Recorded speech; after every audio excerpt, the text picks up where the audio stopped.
Well, there is I think, a heartbreaking case. Donna St. George is a woman who was a mom and who had a relationship with a man that never did end up in marriage. And not only didn't end up in marriage, but this man was never the father of either one of her two children.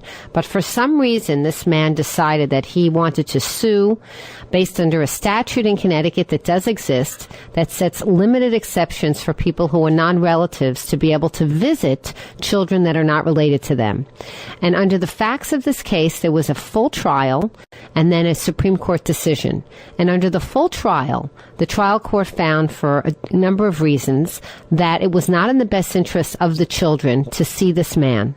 And nevertheless, the Supreme Court, headed up by Joette Katz at the time, who is now the commissioner of our Department of Children and Families, decided to overturn the trial court decision and to grant compulsory visitation. At this point, not both of the children were still minors, only the son was. And in the meantime, Donna St. George has fought this battle for many, many years. Donna, I want to welcome you to the Lisa Wexler Show. Thank you. I heard about this case via a friend of mine. I read all that I could get my hands on in terms of the original primary material, but I think our audience would like to know, just to establish, and if you don't want to use his name, you can make up another name. Can you tell us the essence of your relationship with this man? I met him where I was working. He was a med student. We dated 5 years. This goes back, this is ancient history. After 5-year courtship, I said, well, we get married or it's over. I would like children. So he had to attend therapy for 1.5 years, and he finally asked me to get married, which I said yes. 5 weeks before the wedding, he got cold feet and called it off. So I did have, I had options available to me. I was attractive, young, and I met someone else, and within 2 years I was married and pregnant. My husband died when my son was 2.5. At that point in time, Dr. Demento, who has always maintained... his name is not really Dr. Demento. We're referring to him as Dr. Demento. What, I'm sorry. Okay. That's my little right. nickname. No, for people him. that read Harry Potter, they may be thinking they're coming into Harry Potter land. No, Dr. Demento. No, I never read Harry Potter. Oh, well, they're a Demento. My little description. Okay, that's fine. Go ahead, yeah. Okay, so when my husband died, doctor did want to, in fact, babysit for me. You usually don't have doctors offering to babysit your young son. So I did say yes. And it wasn't until I met my current partner, we've been together 8 years, that when we first started dating, he pointed out to me, he said, I don't know if many 40-year-old men that want to be babysitting, they want to be out looking for single women. And I knew he was right. And that's when I stopped allowing the good doctor to babysit for my son. And this was met with violent objections, every nasty trick you can imagine. Things you can't imagine, because no is no. But it's not as if this was a first no. It was my final firm no. I want you out of the picture. And so thus started our 8 years of court. And he has since then married a woman with 2 children, had his own biological child, but he still wants, I guess, the companionship of my almost 15-year-old son, who hasn't had contact with the doctor since court-appointed visitations were scheduled when my son was 5. In other words, he hasn't seen the boy in 10 years, and yet he is pursuing this for some crazy legal principle? What's he doing? Yes. He was banking on becoming famous. This is secondhand knowledge to me. He did tell someone, another doctor where we worked, that he would be famous due to this case. He was going to overturn Connecticut Supreme Court law and be granted visitation of my son. What drives him? I don't think it's really my son. I think it's he just won't leave me alone, and he uses my children as vehicles. But he's married to another woman, so you wouldn't think on the face of it that he was still obsessed romantically with you. Well, okay, so you think so? You think there's something at it? I don't know. He needs to be involved in your life, is what you think? I think that's his in. And he was also, we had forensic psychiatrists called into this case per his doing. They labeled him a narcissist over and over in the transcripts.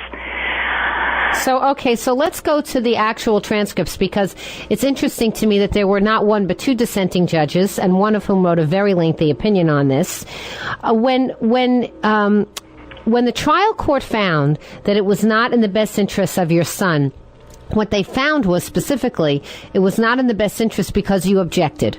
Yeah. And so because you, which I think is a good enough reason, frankly, but because you objected, they found that that's case closed. For some reason, the higher court found that they could disregard the best interests of the child standard and go to something else. What was that about, Donna? What was that about?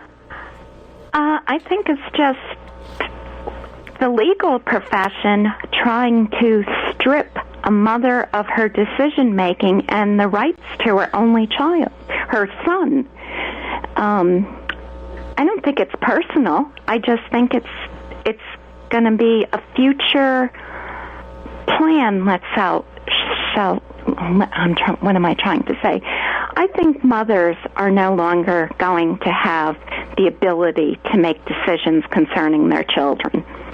That's what I think this is about. Yeah, it's very interesting because the way you look, the dissent said this. By the way, I'm chatting with Donna St. George. We're talking about a case that I think has a very, very bad result and a troubling precedent in which an unrelated male, in this case, an unrelated person, was able to convince our Connecticut Supreme Court that he was entitled to visitation with a minor child, never having been related in any way to the family, never having been blood or by step or any other relation. And our telephone number is 203-845-3044 if you'd like to comment on this case or ask me a question.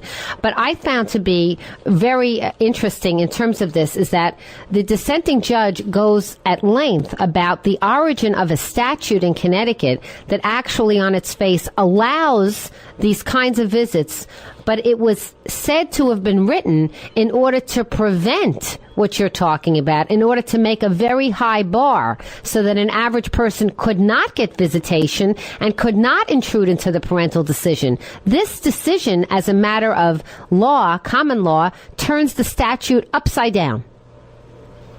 Do you know what I'm saying, Donna? Do you know what I'm saying? Oh, I totally understand. Yeah. I think it just opens the ballpark for so many other legal actions.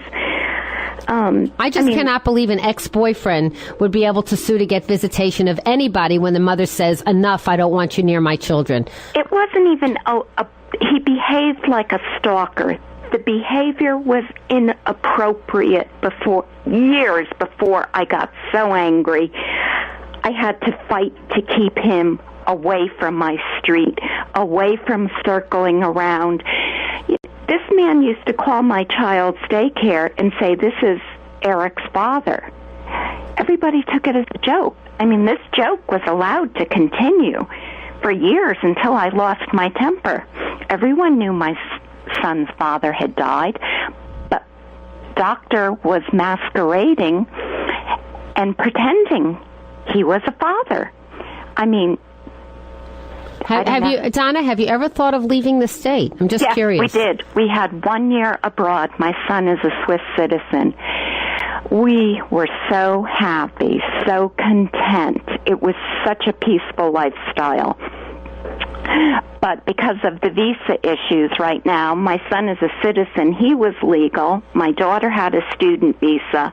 I was the one who was not granted a visa because of, I think that's just Americans right now are not so welcome to plop down in foreign countries. But yes, we did live abroad, and believe me, I think about it constantly, leaving this state for that very reason. Yeah, I don't blame you. What is the status right now of the case itself, now that the Supreme Court has ruled? How old is your son now? He's 15? He'll be 15 in April. And does he want to see this man at all on his own? No. No, he doesn't even know him. So, and did the court compel a supervised visitation or unsupervised? It was supervised when Eric was five or six. He had to have supervised visits that I paid for with Eric's gal, which is, the court-appointed attorney for a child, and we had another, my current partner of 8 years. He used to sit and watch the visitations. Oh, Donna, this is really bad. So he hasn't seen the man in 10 years because in 10 years you actually, ever since you had to do some compulsory visitation, since you didn't have to and you stopped the boy, your son has not seen this man, correct? Yeah, correct. Yeah. We have very busy lives. Of course you do.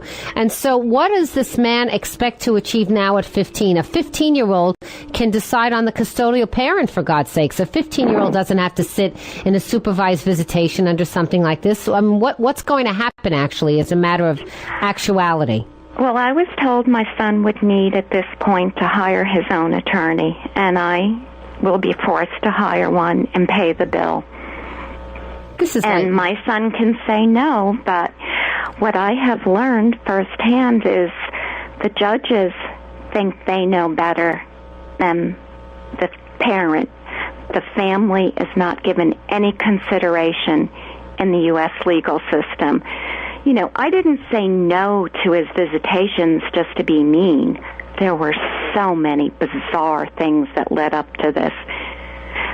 And you know what? The truth is, Donna, even if you had decided to be mean, you have a prerogative, whatever your reason is as a mother, to say, I don't want this person around my children. That's all. Well, the only way you don't have a prerogative is if it's a father. That's all. That's the way honestly, I don't even think you have to justify it. I appreciate that you are and that you had these signs and signals and your antenna was up. But the truth is, I don't even think you should have to have an antenna. Now that the Supreme Court has ruled on this, is there any other recourse for you? Is there anything else that you can do? I'm numb. I don't know what to do. My son is 15.